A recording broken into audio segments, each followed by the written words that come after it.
Bienvenue dans le débat consacré à la requête du procureur de la Cour pénale internationale Karim Khan de mandat d'arrêt contre Benyamin Netanyahou, son ministre de la Défense Yoav Gallant et les 3 dirigeants du Hamas, Yahya Sinwar, Mohamed Deif et Ismaël Haniyeh. En Israël, on dénonce la suggestion d'une symétrie entre les responsables israéliens et les terroristes du Hamas, un sentiment repris par une grande majorité d'Israéliens, y compris par Benny Gantz, Yair Lapid ou encore le Forum des familles d'otages. Du côté des Palestiniens, on y voit au contraire une reconnaissance des souffrances de la population de Gaza. La requête divise l'Occident, Joe Biden la dénonce, le Royaume-Uni ou encore l'Italie la juge inacceptable. La France, au contraire, soutient la Cour pénale internationale. Le ministre israélien des Affaires étrangères, Israël Katz, est d'ailleurs attendu dans l'Hexagone. Il va falloir attendre 2 à 3 semaines pour qu'un panel de 3 juges de la CPI statue sur la requête du procureur Karim Khan. Alors on va revenir sur cette requête. Est-elle finalement un tournant dans l'histoire du droit international, critiquée par les uns, soutenue par les autres? Quel est son impact politique? 3 semaines, c'est aussi le temps donné par Benny Gantz à Benyamin Netanyahou pour qu'il adopte un plan d'action stratégique, notamment sur l'organisation de l'après-guerre dans la bande de Gaza. Le Premier ministre israélien s'y résoudra-t-il? Voilà les questions que nous allons poser à nos invités. J'ai le plaisir d'avoir à mes côtés Amélie Ferret. Bonsoir. Vous êtes chercheuse à l'IFRI, coordinatrice du laboratoire de recherche sur la défense. Bienvenue à vous. En face de vous, Céline Bardet. Bonsoir. Bonsoir. Bienvenue dans le débat. Vous êtes juriste et enquêtrice criminelle internationale, fondatrice également de l'ONG We Are Not Weapons of War sur les crimes sexuels. Bienvenue. Avec nous ce soir, Renaud Girard. Bonsoir. Bonsoir. Bienvenue également, grand reporter et chroniqueur international au Figaro. Et puis nous avons notre correspondant avec nous ce soir, Stéphane Amar, correspondant donc à Jérusalem. Bonsoir Stéphane. Avant de démarrer cette discussion, je vous propose d'abord d'écouter le procureur Karim Khan qui lance donc des poursuites à la fois contre les chefs du Hamas, Yahya Sinwar, Mohamed Deif et Ismaël Haniyeh, poursuivis pour des crimes d'extermination du 7 octobre incluant meurtre, prise d'otages, viol et actes de torture. On l'écoute. Sur la base des preuves recueillies et examinées par mon bureau, j'ai des motifs raisonnables de croire que 3 hauts responsables du Hamas, Yahya Sinwar, Mohamed Deif et Ismaël Haniyeh, portent la responsabilité pénale de crimes de guerre et de crimes contre l'humanité commis sur le territoire d'Israël et de l'État de Palestine depuis le 7 octobre 2023. Karim Khan lance aussi des poursuites contre Benyamin Netanyahou, son ministre de la Défense, Yoav Gallant, pour crimes de guerre et contre l'humanité dans la guerre menée contre le Hamas à Gaza, notamment l'utilisation de la famine comme arme de guerre. Ces requêtes sont soutenues par plusieurs experts en droit international, a-t-il souligné. On l'écoute à nouveau. Cette famine a causé et continue de causer des décès, de la malnutrition, de la déshydratation et une souffrance profonde. Mon bureau accuse Netanyahou et Gallant en tant que co-auteurs dans la commission de ces crimes présumés. Céline Bardet, vous qui êtes une spécialiste du droit international, est-ce qu'on peut dire que c'est un tournant du côté de la CPI, que cette requête de Karim Khan? Je sais, c'est un tournant, j'ai envie de vous dire. On a déjà posé cette question quand il y a eu la mise en accusation de Vladimir Poutine. Donc, ce qui est en revanche un tournant depuis un certain temps, c'est qu'on voit que la Cour pénale internationale, avec Karim Khan, elle se réveille, si je puis dire, et elle va très haut. Elle va toucher des gens à des positions de responsabilité très hautes et de positions politiques. Donc, dans ce sens-là, oui, là, il y a quand même un changement important. Et le fait que ce soit justement des autorités qui sont élues dans une démocratie, la démocratie israélienne, est-ce que ça, ce n'est pas un peu historique, c'est nouveau ? Alors si, ça, on est quand même, là, pour le coup, c'est la première fois qu'on est dans un cas où on parle d'un pays qui est un pays démocratique et qui voit son Premier ministre mis en accusation pour crime contre l'humanité. Hein. C'est quand même assez énorme. Donc dans ce sens-là, oui, ça, c'est sûr que c'est très... J'ai même pas les mots, quoi. C'est très soit courageux, soit très... en tout cas, c'est quelque chose de audacieux, très particulier. Audacieux, voilà, je cherchais. C'est très audacieux. Et il sait parfaitement que ça va forcément créer beaucoup de discussions, comme on le voit. Eh ben, on voit ça en crée beaucoup des discussions. Un mot tout de même, Karim Khan a laissé de côté Hervé Halevi, le chef d'état-major des armées israéliennes. Pourquoi, on se demande, pourquoi s'en prend-il d'abord à des politiques ? Ça, c'est une question. Alors moi, je ne peux pas répondre à la place de Karim Khan. Ce qu'on voit aussi, c'est que, comme vous l'avez souligné, c'est qu'il s'est fait accompagner par un groupe d'experts. On voit que là, il essaye de se border un maximum dans sa décision.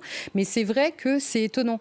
C'est étonnant parce que comme il poursuit pour les faits de guerre qu'il y a à Gaza, il aurait été assez logique d'aller poursuivre le chef d'État d'armée. Et il ne le fait pas. Donc voilà, mais ça, je ne peux pas répondre à ça. Il y en aura peut-être d'autres ensuite, des requêtes.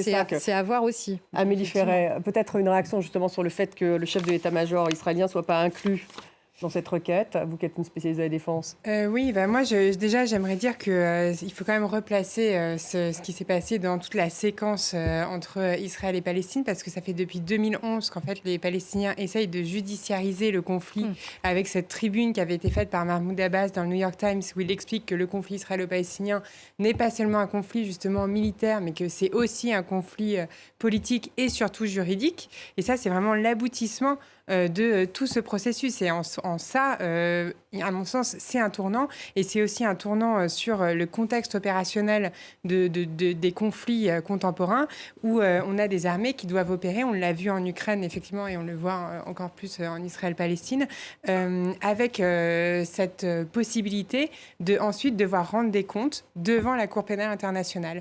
Et donc là, je dirais que je pense qu'il a surtout mis l'accent sur Yoav Gallant et Netanyahou, donc sur l'échelon politique, puisque précisément dans une démocratie, l'armée en fait exécute des ordres qui émanent du politique, mais l'armée est soumise à l'autorité politique et donc il respecte la lettre des institutions israéliennes. Renaud Girard, c'est historique pour vous ? Oui, c'est historique. Je comprends que le bureau du procureur, et ça me gêne un peu, fait de la politique, habilement certes, mais c'est un peu de la politique. Vous dites que c'est politique et non pas juridique ? C'est-à-dire que ça me semble un peu politisé. Je vais vous dire pourquoi. Parce que il dit, Vladimir Poutine a été inculpé par la CPI. Et ça, les États-Unis étaient très contents, les Occidentaux étaient très contents. Voilà, on va revenir sur la réaction politique. Voilà. Mais donc, il n'y a pas de poids de mesure.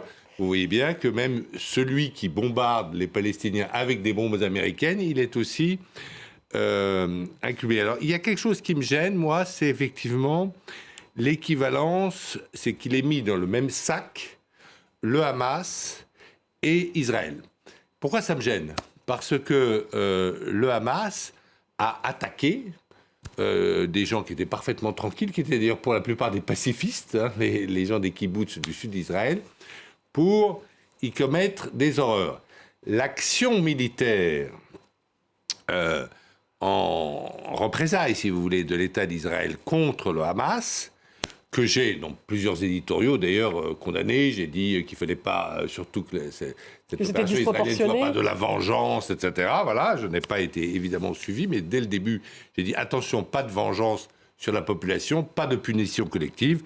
Je n'ai pas été suivi, mais c'est quand même pas la même chose. Et peut-être qu'effectivement, des crimes de guerre ont été commis dans cette opération militaire où on voit qu'effectivement Gaza était entièrement détruite, comme d'ailleurs quand les Américains faisaient la guerre contre l'Allemagne, mais personne n'a été jugé. Ils ont détruit, les Anglais ont détruit Dresde en février 1945 sans aucune nécessité guerrière.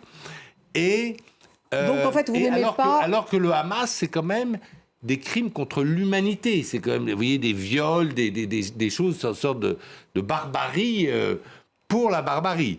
L'opération israélienne, c'est une opération quand même de défense contre un ennemi, de tentative. Alors elle peut être très maladroite, elle peut échouer, mais d'éradication de l'ennemi. Et là, une deuxième chose qui me gêne, si je peux vous le dire, c'est que en quoi cet acte de la CPI nous rapproche-t-il d'une solution politique et de la paix ? Je ne vois pas très bien ça.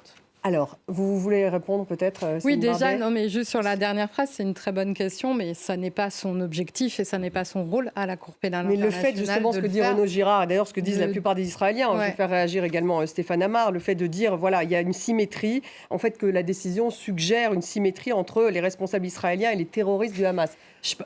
En 2 mots, en fait, je pense que ça, c'est un débat qui... Il n'y a pas de symétrie. Il y a un acte, il y a des requêtes de mandat d'arrêt à l'encontre de 5 personnes avec des détails.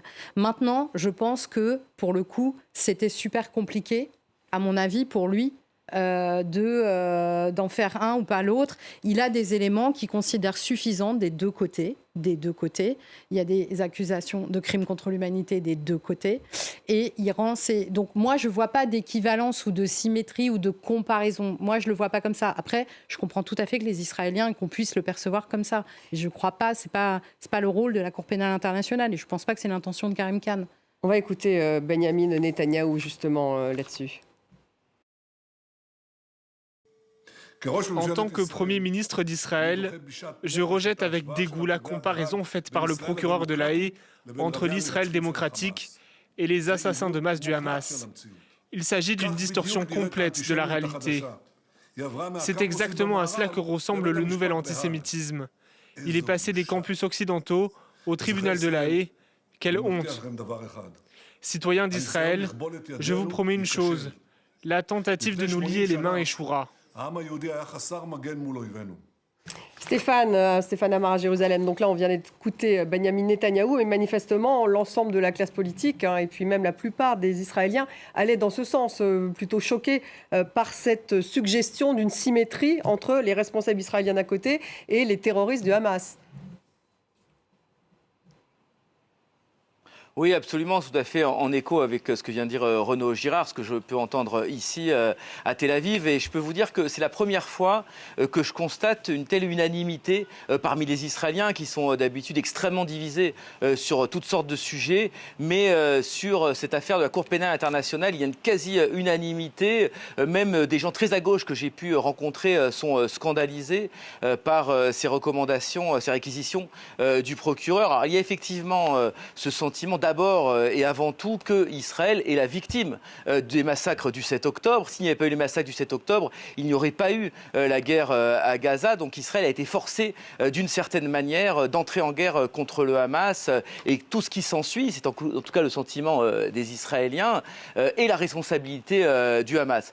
Il y a ensuite quelque chose de très ancré ici, c'est que Tsahal est une armée morale. Certes, il y a des milliers de morts, des dizaines de milliers de morts, même si le bilan est toujours sujet à caution. On a vu récemment que l'ONU elle-même a remis en cause les chiffres qui étaient communiqués par le Hamas. Mais encore une fois, les Israéliens disent s'il y a tous ces morts, c'est parce que le Hamas se cache derrière ces civils. C'est une guerre urbaine, par nature, qui fait beaucoup de victimes collatérales. Et globalement, le ratio de victimes par rapport aux terroristes que nous éliminons n'est pas si élevé. Il est en tout cas beaucoup moins élevé que celui des Américains à Raqqa ou dans d'autres conflits à travers le monde. Et enfin, un troisième reproche qu'on entend beaucoup ici, c'est effectivement ce trait d'égalité qui est mis entre le Hamas et Israël et l'armée israélienne. Israël étant un pays démocratique et le Hamas étant bien sûr un mouvement totalitaire. Et d'ailleurs, Israël mène un combat parallèlement. C'est de montrer par des documents qui sont communiqués à la presse. Il y a eu un article retentissant récemment dans le New York Times pour montrer que le Hamas, contre sa propre population, emploie des procédés totalitaires, de l'espionnage à grande échelle de sa population, des tortures, la persécution des minorités sexuelles, etc. Un mot, justement, Amélie Ferret, vous faire réagir. Oui, alors ce que j'ai trouvé très intéressant dans la déclaration de Benyamin Netanyahou, c'est qu'il utilise l'expression « se lier les mains ». Et en fait, se lier les mains, c'est une expression qui est sortie d'une décision de la Cour suprême israélienne qui a été faite par Aaron Barak, qui est vraiment le juge emblématique de la Cour suprême israélienne, qui a dit dans un arrêt de 2006 « Pour lutter contre le terrorisme, les démocraties doivent se lier les mains dans le dos. » Ou en tout cas, une main dans le dos pour dire que tous les moyens n'étaient pas permis. Et depuis depuis, en fait, ça a été très utilisé par la droite qui a donc voulu mener cette réforme contre la Cour suprême israélienne que Netanyahou a poussé également. Et ça a été un mot d'ordre d'une partie des soldats de Tsahal de dire « délions-nous les mains, nous devons pouvoir avoir un assouplissement des règles d'engagement vis-à-vis des Palestiniens ». Et donc, cette critique qui est faite de la Cour pénale internationale par Netanyahou, elle est encore une fois à replacer dans une histoire, puisque l'accusation d'antisémitisme qui a été portée par Netanyahou vis-à-vis de la Cour, elle date en fait d'avant le 7 octobre, puisque... Depuis donc 2015, quand la Cour a été saisie, il y a ce travail qui a été fait par Netanyahou pour essayer de se prémunir de la Cour pénale internationale. Donc en fait, tout ce discours-là, il est quand même à remettre dans ce contexte-là. Et par ailleurs, je rejoins les propos qui ont été tenus sur la question de l'équivalence. En fait, ce n'était... en droit international, déjà, il y a une distinction entre le jus ad bellum et le jus in bello. C'est-à-dire que là, on n'examine pas qui a le droit d'entrer en guerre ou pas. On examine qu'est-ce qui est fait dans un conflit. Et effectivement, il ne pouvait pas émettre un mandat seulement contre le Hamas et pas contre Israël, puisque ça aurait été vu comme un blanc-seing donné à Israël pour conduire ses opérations militaires, et le sort de Rafah est toujours en suspens. Et il n'aurait pas pu non plus donner simplement un mandat d'arrêt contre Israël sans le Hamas. Oui, c'est ça qui est intéressant, Céline Bardet, pour rebondir. Karim Khan, lui, il dit qu'il s'est emparé des accusations des 2 poids, 2 mesures qui opposent l'Occident et le Sud global, ce qu'il dit. Nous devons démontrer collectivement que le droit international humanitaire qui dicte les normes à respecter en temps de guerre s'applique de façon impartiale à toutes les parties à un conflit armé. C'est ce qu'il a écrit. Et c'est ainsi que nous pourrons démontrer concrètement que toutes les vies humaines se valent. C'est ce que dit Karim Khan. Donc en fait, des 2 côtés, on parle d'un 2 poids, 2 mesures. Lui, finalement, dit, on veut le Sud global nous reproche à nous de justement faire du 2 poids, 2 mesures. Ben là, je vais leur montrer qu'on ne fait pas du 2 poids, 2 mesures. Voilà. Et les Israéliens, eux, disent, on fait du 2 poids, vous faites du 2 poids, 2 mesures. Il fait de la politique vis-à-vis du Sud global. Mais ceci dit, il fait de la politique. Personnellement, en tant que Français qui a toujours essayé, qui a été l'avocat d'un État palestinien aux côtés d'un État israélien et qui a incité les Israéliens à ne pas utiliser de vengeance, d'opération de vengeance, et c'est vrai que c'est un peu une opération de vengeance qu'ils ont fait, je considère quand même que mettre l'armée du Hamas, c'est-à-dire que l'armée du Hamas attaque Israël, très bien, c'est de la guerre, il attaque Israël. Et là, l'armée du Hamas, il y a des exactions sexuelles et autres qui sont commises. Ça serait passé avec l'armée israélienne, les soldats auraient été punis. Et là, personne n'a été puni. Le Hamas n'a même pas dit qu'il y a eu un problème. Dans l'histoire d'Israël, Israël n'a pas méconnu le fait que quand, par exemple, et ça c'est sa grandeur, le ministre a dû même démissionner, quand ils sont allés au Liban en 1982, et qu'il y a eu des massacres commis, même pas par eux, mais par des gens qu'ils contrôlaient plus ou moins, qui étaient les milices phalangistes, sur Sabra et Shatila, eh bien, il y a eu des sanctions, et pas seulement et surtout des sanctions politique, puisque le ministre Sharon a été obligé de démissionner. Mais Renaud Girard, là on parle de décision tout de même juridique, avec un fondement juridique, et Karim Khan dit, il explique qu'il s'appuie sur des experts, sur des témoignages, d'ailleurs en ce qui concerne le Hamas, sur des témoignages d'anciens otages. La CPI doit intervenir en dernier recours. Et voilà. Nous avons en Israël un état de droit où vous pouvez tout à fait attaquer un soldat pour crime de guerre, etc., et la justice fonctionnera, si vous voulez. Non, parce que justement, l'organisation B'Tselem, qui est une organisation des droits de l'homme israélienne, en fait, a décidé d'arrêter de demander à la Cour suprême et aux tribunaux militaires de juger les exactions qui sont commises par des soldats israéliens, parce que justement, il y a une politique qui est faite de ne pas juger ces soldats. Et par exemple, Elor Azaria, qui avait donc abattu un Palestinien qui avait été arrêté à terre, qui avait été pris en vidéo, il a été justement gracié. Et moi, ce que j'aimerais simplement rappeler, et je pense que c'est très important sur le narratif du droit international... Il a été acquitté, parce que gracié, c'est pas la même chose. Vous voulez dire qu'il a été acquitté. Il a été condamné, ensuite il a été gracié. Ah oui, il a été condamné, c'est bien ce que je dis, il y a une justice. Alors après, il y a le pouvoir de grâce du président, mais il a été condamné. C'est quand même toute une grande différence. En tout cas, B'Tselem, il refuse maintenant de demander à la justice pénale parce que le pourcentage d'affaires qui est jugé est vraiment infime. Mais là, ils ont dû le faire parce qu'il y avait quand même une vidéo et donc des preuves. Mais sur le narratif, en fait, le Hamas a soutenu, et c'est ça qui est quand même intéressant, la demande de la Palestine pour aller à la Cour pénale internationale en sachant qu'eux-mêmes allaient être jugés par la Cour pénale internationale. Et dans le document qu'ils ont publié, qui est sur le site de l'INSS, qui est donc ce think tank de l'Université de Tel Aviv, qui s'appelle Notre narratif, ils disent, donc c'est le Hamas qui dit la Cour pénale internationale doit se saisir de ce sujet et donc voilà. Ils ne se sont pas du tout, ils ont pas, en revanche pas du tout, ils ont tout à fait condamné le fait que la Cour pénale internationale les ait inculpés eux. Le Hamas n'est pas du tout d'accord, il a dit vous confondez avec eux. Et ils ne se sont jamais excusés et ils n'ont même jamais expliqué les meurtres patents qui ont été commis le 7 octobre.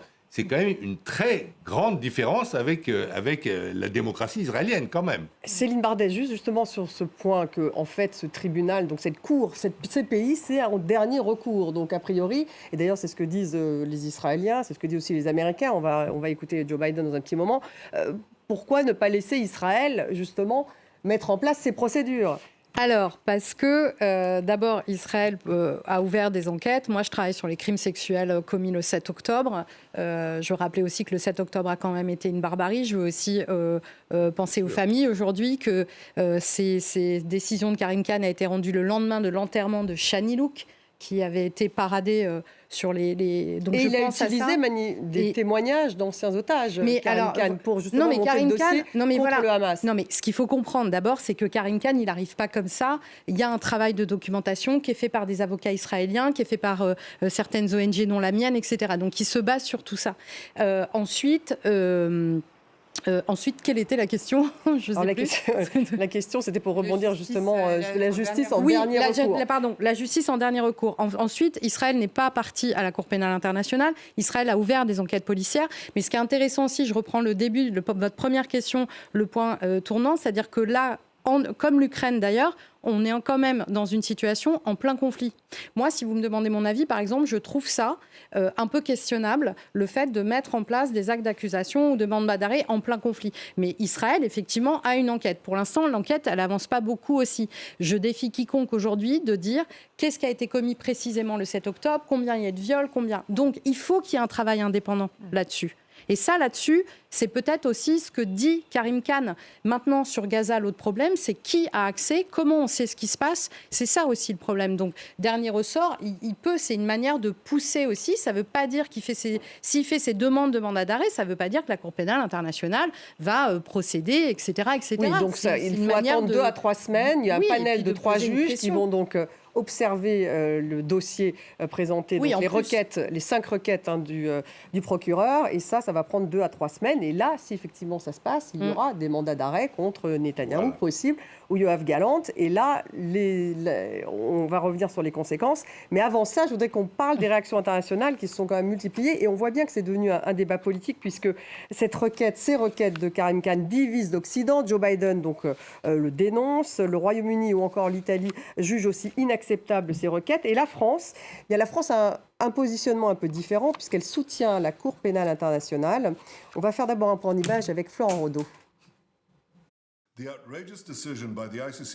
Désormais dans le viseur de la Cour pénale internationale, Benyamin Netanyahou et Yoav Gallant peuvent compter sur un soutien de poids, celui de leur principal allié américain, monté au créneau pour les défendre.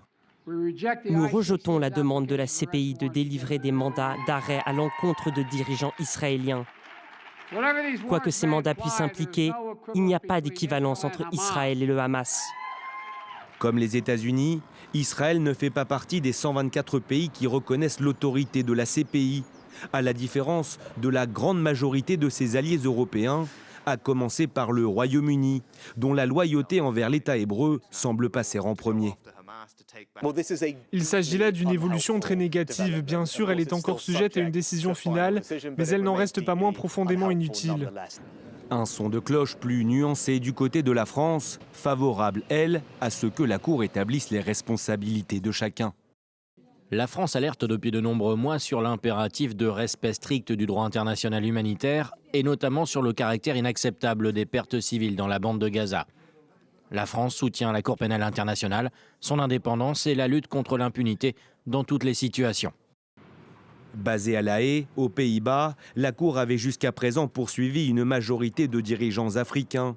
Jamais encore les dirigeants d'une démocratie occidentale. La porte-parole du gouvernement israélien a appelé ses alliés européens à ne pas exécuter ces mandats d'arrêt si les juges de la CPI décident de les délivrer. Stéphane, à Jérusalem, donc Anthony Blinken, on a vu le secrétaire d'État américain qui affirme donc que cette requête de Karim Khan contre Benjamin Netanyahou et Yoav Gallant est scandaleuse, pour reprendre ces termes. Il dit aussi que Karim Khan devait se rendre en Israël pour discuter des avancées légales israéliennes dans le dossier justement de la guerre et que sa venue a été annulée quelques minutes avant l'annonce.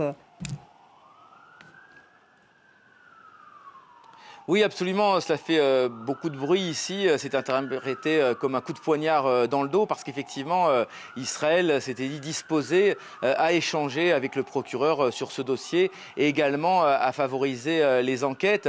Mais on l'a dit, effectivement, cette décision s'inscrit en pleine guerre. Alors que les combats battent leur plein tous les jours, il y a des morts de part et d'autre. Et ça vient d'une certaine manière parasiter le climat ici et effectivement, comme on le disait, ce n'est pas de nature, en tout cas de mon point de vue, à apaiser les choses parce que j'étais à Ramallah ce matin et je peux vous dire que cette décision de la Cour pénale internationale est également, enfin en tout cas ces réquisitions du procureur sont très mal reçues du côté palestinien parce que les Palestiniens également se vivent comme des victimes, comme assiégés par l'armée israélienne. Il n'y a effectivement aucune excuse de la part des Palestiniens à formuler sur ce qui s'est passé le 7 octobre. Tous les sondages le montrent, la plupart des Palestiniens soutiennent ce qui s'est passé le 7 octobre. Quand ils ne nient pas les massacres, parfois même ils les approuvent. Donc eux aussi, quelque part, ont très mal vécu cette décision, ces réquisitoires du procureur. Je pense qu'au-delà de l'aspect purement juridique de cette affaire, il y a un aspect moral. La dernière phrase de Benjamin Netanyahou n'a pas été traduite dans l'extrait, mais il parlait de la Shoah. Et c'est quelque chose qui compte beaucoup ici en Israël, c'est cette idée qu'il y a 80 ans, eh bien, les Juifs se sont retrouvés seuls face aux nazis et on fait très souvent le parallèle, à tort ou à raison, avec ce qui se passe face au Hamas, face à l'Iran, face à toutes sortes de mouvements, au Hezbollah bien sûr, toutes sortes de mouvements hostiles à Israël. Et du côté des Israéliens, il y a ce sentiment qu'au lieu de soutenir Israël dans son combat, alors qu'encore une fois, Israël a été agressé le 7 octobre, eh bien, des démocraties occidentales comme la France soutiennent des procédures hostiles à Israël et c'est vécu bien sûr comme une profonde injustice.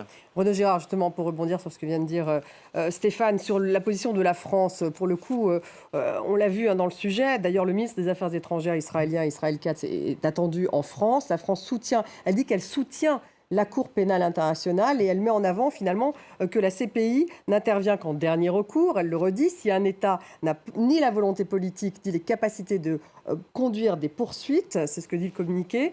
Et la France soutient la Cour pénale internationale, son indépendance et la lutte contre l'impunité dans toutes les situations. En fait, quelle est la position française? C'est de dire que justement le procureur n'a pas voulu mettre que toutes les vies se valent. En fait, c'est ce que veut dire la France. Ça, c'est ce qu'avait dit Emmanuel Macron. J'étais là d'ailleurs en Égypte lors de sa première tournée.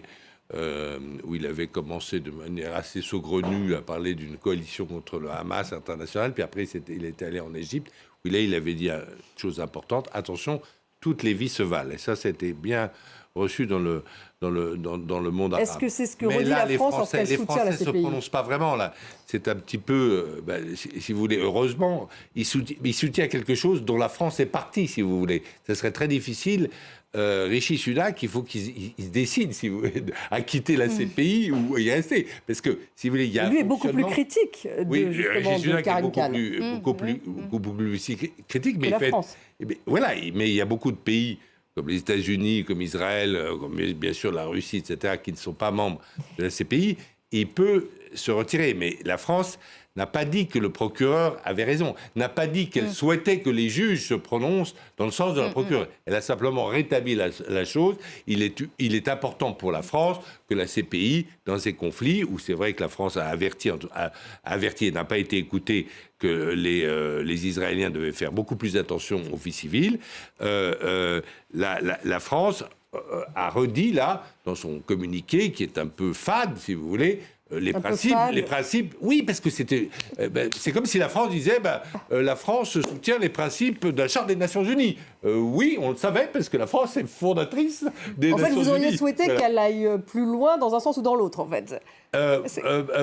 D'abord, peut-être qu'il n'était pas nécessaire de parler, d'abord. Il ne faut pas, vous savez, en diplomatie, on n'a pas besoin de parler sur tout. Oui, mais enfin là, ils sont nombreux à avoir manifesté. Moi, ce que j'ai un problème. Moi, je n'aurais pas dit comme Régis Sunak. Le problème, c'est que, effectivement, moi, mon problème... On voit bien que ça a un impact diplomatique. Est-ce que ça avance? C'est très bien de faire de la justice en pleine guerre et de vouloir faire de la justice en pleine guerre. C'est un peu décalé, si vous voulez. Et surtout, est-ce que ça fait avancer le principe de la paix? Parce que le problème qu'on a ici, Stéphanie, c'est que peut-être que la paix, à la fin des fins, elle ne se fera sûrement pas en Europe, parce qu'il y aura des mandats partout, ça se fera peut-être aux États-Unis, mais elle se fera peut-être entre le gouvernement Likoud de M. Netanyahou et le Hamas, si vous voulez. Un mot sur... juste par rapport à cette histoire donc de est-ce qu'une cour peut juger un conflit qui est en cours. En fait, la cour pénale... C'est ce qui se passe avec l'Ukraine, la Russie, quand même. Non, mais c'est surtout que la Cour suprême israélienne elle-même s'est déclarée compétente pour juger une opération militaire en cours. Donc, et ça date de 2014. Et puis c'est le cas aussi pour la Russie, puisqu'il y a un mandat d'arrêt et c'est tout à fait le cas pour la Russie. Et là, moi, dans le cadre du conflit en Ukraine. Important de rappeler, c'est que effectivement la politique étrangère de la France portée par Emmanuel Macron est de dire la France est une puissance d'équilibre qui doit faire respecter le droit international dans un contexte de plus en plus tendu où tout le monde essaye d'attaquer justement le droit international. Et là, on ne peut pas remettre la légitimité de la Cour pénale internationale, parce qu'on n'est pas en train de discuter justement de la légitimité de la décision, puisqu'ils n'ont pas encore été condamnés pour crimes de guerre ou contre l'humanité, mais simplement de la légitimité de la Cour à émettre son avis. Et je pense que c'est important de défendre cette légitimité. Céline Bardet, mais on disait d'ailleurs dans le conflit, justement, l'invasion de l'Ukraine par la Russie, le procureur ukrainien qui mettait en avant toutes les preuves et justement toute cette procédure, finalement ce mandat d'arrêt contre Vladimir Poutine, et finalement on vous dit, mais il faut justement engager des procédures pendant le conflit pour pouvoir justement récupérer les preuves et que ça soit plus rapide, puisqu'il y a eu un mandat d'arrêt contre Vladimir Poutine. Bien sûr, mais attention, il y a deux choses. Documenter pendant le conflit, et c'est ce qui fait de plus en plus, ça c'est extrêmement important. Émettre des mandats d'arrêt pendant un conflit, moi je suis plus, mais voilà, c'est pas le sujet de débat, je suis plus réservée. Mais une chose que je veux dire juste simplement sur ça, c'est que la France, en fait, elle ne fait que effectivement de dire, voilà, on est là, on fait partie de la Cour pénale internationale, on commande pas. En fait, pour moi, le problème, il est plutôt dans l'autre sens. C'est à quel moment, en fait, des États qui plus est effectivement sont membres de la Cour pénale internationale, dont le Royaume-Uni, viennent et disent, ah, c'est n'importe quoi. Non, on commande pas des décisions judiciaires qui en plus n'en sont même pas, puisque c'est une demande d'un mandat d'arrêt qui n'est même pas confirmé. Mais alors, oui, justement, la justice travailler, c'est ça que je veux dire. Sinon, il fallait réfléchir un tout petit peu plus avant d'adhérer, de construire, de rédiger et de construire le statut de Rome, ce à quoi ont participé activement et la France et la Grande-Bretagne. Et la Grande-Bretagne, donc qui font partie des 124 pays qui adhèrent donc à ce statut de Rome, donc qui appartiennent à ces pays. Les États-Unis l'ont signé mais ne l'ont pas ratifié, la Russie n'y est pas et Israël n'y est pas non plus. Alors maintenant, si on parle des conséquences, donc dans 2-3 semaines, les 3 juges de ce panel vont examiner les requêtes de Karim Khan et déclarer oui ou non s'il y a un mandat d'arrêt contre Benyamin Netanyahou. Un mot justement, Stéphane Amar, si effectivement il y a un mandat d'arrêt contre Benyamin Netanyahou, ça voudra dire qu'à chaque fois que Benyamin Netanyahou ira dans un de ces 124 pays adhérents à ces pays, il prendra le risque d'être arrêté. Oui, absolument. Et c'est une menace qui est prise très au sérieux ici en Israël parce que ça bloquerait tout simplement la diplomatie israélienne. Vous savez que ces dernières années, les Israéliens, sous le très très long mandat de Benyamin Netanyahou, ont fait beaucoup d'efforts pour lier des relations avec toutes sortes de pays, que ce soit l'Inde, l'Azerbaïdjan, bien sûr l'Europe, avec qui les relations se sont globalement réchauffées ces dernières années, des pays d'Amérique du Sud, des pays d'Afrique aussi. Donc, si le Premier ministre israélien, qui avait par exemple noué une relation assez étroite avec le Rwanda, se retrouvait dans cette situation, ce serait bien sûr déplorable pour l'image d'Israël. Et Israël veut à tout prix éviter ça. C'est pourquoi il y a eu, dès l'annonce des réquisitions du procureur, il y a eu des efforts diplomatiques en direction des États-Unis pour tenter d'entraver tout cela. Et on a employé au cours de ce débat plusieurs fois le mot de politique. Il est évident qu'on ne peut pas séparer dans un cas comme ça le juridique du politique. Par exemple, ce matin à Ramallah, un Palestinien me disait mais de toute façon la Cour ne pourra jamais exécuter ce qu'elle dit parce que les Américains soutiennent Israël dans tous les cas. Ils sont déjà en train d'essayer d'entraver le travail de la Cour et c'est là tout le danger effectivement de réagir à chaud en plein conflit. Forcément la Cour prête le flanc à ces accusations de manœuvre politique. Amélie Ferret, oui, effectivement, Benyamin Netanyahou qui pourrait plus, par exemple, aller en France, ou alors pourrait aller en France, parce que là aussi, si la France décide de ne pas l'arrêter, si jamais, hein, évidemment, je parle s'il y avait un mandat d'arrêt c'est exactement ce qui se passe avec Vladimir Poutine. S'il se déplace en France, la France peut décider de l'arrêter. Et d'ailleurs, l'Afrique du Sud a pris une décision comme ça, c'est-à-dire qu'elle a dit aux BRICS, elle voulait inviter la Russie, mais elle a évité d'inviter Poutine parce que l'Afrique du Sud est partie au statut de Rome. Et qu'elle voulait éviter de se retrouver face à cette décision. On lui dit, vous n'appliquez pas le statut dont vous êtes parti. Amélie Ferret. Tout à fait. Après, ça dépend aussi de comment Israël va traiter la demande de la Cour pénale internationale et si Benyamin Netanyahou va être jugé aussi à l'intérieur d'Israël, auquel cas il y aura le principe de Nesbi Ebidem qui s'applique, c'est-à-dire qu'il y aura une possibilité pour la justice israélienne de récupérer l'affaire. Mais enfin, par ailleurs... Sur le problème, c'est quoi ? C'est l'atteinte à la réputation, à l'image, ça ternit tout de même. En fait, c'est ça. Juste sur la question des Américains, ça, c'est très important. En fait, quand la Cour s'est déclarée compétente pour juger d'Israël-Palestine, puisque le problème, c'est que la Palestine n'était pas un État et qu'Israël n'était pas partie au traité de Rome, Fatou Bensouda, la procureure, a été mise sous sanction américaine. À l'époque, c'était Donald Trump, ce qui fait qu'elle ne pouvait plus accéder au territoire américain, sachant que les Nations Unies se trouvent à New York, et elle ne pouvait plus non plus accéder à des services bancaires. Donc les États-Unis, en fait, eux, ils ont toujours eu la même position sur la Cour pénale internationale, mis à part l'Ukraine, qui est d'être contre l'instauration d'une justice pénale. Mais là, vous le dites, mis à part l'Ukraine. Ouais, voilà. Donc ça veut dire que les Américains, dans le cadre du mandat d'arrêt contre Vladimir Poutine, là, ils ne s'opposent pas. Déjà, ils ne s'opposent pas. En fait, moi, loin de moi, je veux dire, je pense qu'avoir fait ça maintenant, etc., ça me questionne beaucoup. Je pense qu'émettre des actes d'accusation pendant un conflit, ça me questionne beaucoup. Ayant dit ça, en revanche, il fait quelque chose qui est cohérent et c'est ce qu'il dit Karim Khan. Voilà, les vies se valent et il fait ça. Effectivement, qu'est-ce qu'il y a comme cohérence avec des Américains qui critiquent la Cour pénale internationale mais qui effectivement se réjouissent quand il y a un mandat d'arrêt contre Vladimir Poutine. Voilà. Donc il y a un moment, en fait, il faut être cohérent. Il y a un moment, s'il y a des faits qui sont documentés et qu'il y a des violations du droit international humanitaire graves, et ben voilà, lui décide de poursuivre. Non, mais les thèmes d'image, je pense que c'est très important ce que vous avez dit sur la réputation, sur la réputation et la guerre de l'image. Pourquoi c'est si important ? Parce qu'en fait, cette justice internationale, la première fois qu'on en a eu, ça a été le tribunal de Nuremberg. Et donc, le tribunal de Nuremberg a jugé donc, les crimes de guerre, mais aussi les crimes de la Shoah, du génocide des Juifs pendant la Deuxième Guerre mondiale. Et aujourd'hui, vous avez un retournement sémantique. C'est la guerre des mots, si vous voulez.